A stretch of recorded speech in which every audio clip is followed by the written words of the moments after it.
পারুলিয়া বাজার বটতলা নামক জায়গাটাতে একটি ভোরবেলা ট্রাক বাড়িতে ঢুকে পড়ার কারণে একজন নারী এবং শিশুটি আল্লাহর তাআলার ইচ্ছায় বেঁচে যায়। এই ট্রাকটি ভোরবেলায় সিমেন্ট বোঝাই ট্রাকটি একদম একটা বাড়ির মধ্যে ঢুকে যায় এবং ঢুকে যাওয়ার কারণে ওখান থেকে ফায়ার সার্ভিস এসে একজন নারীর মরদেহ উদ্ধার করে। একটি ছেলে বাচ্চা ছিল, তাকে জীবিত এবং সুস্থ উদ্ধার করে। এটা আল্লাহরও ইচ্ছা যে বাচ্চাটির কোনো ক্ষয়ক্ষতি হয়নি এবং একজন নারী ওখানেই নিহত হয়েছে, তার বুক পর্যন্ত ট্রাকে চাপা পড়েছিল।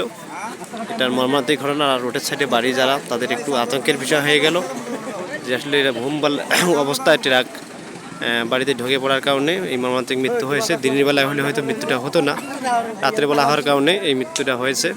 তা আল্লাহ আমাদেরকে সবাই যেন হেফাজত করে, আল্লাহ সবাইকে। কেননা ঘুমন্ত অবস্থা ট্রাক বাড়িতে ঢুকে পড়া একটা মর্মান্তিক ব্যাপার। এই দেখেন বাড়িটা ভেঙে চুরমার হয়ে গেছে। সিমেন্ট বোঝাই একটি ট্রাক ঢাকা থেকে আসার পথে আমাদের পাটিকাপাড়া ইউনিয়নের এক বাড়িতে ঢুকে দেয়। সেখানে একজন নারীর মৃত্যু হয় এবং ছেলেটি আল্লাহ তাআলার ইচ্ছায় বেঁচে যায়।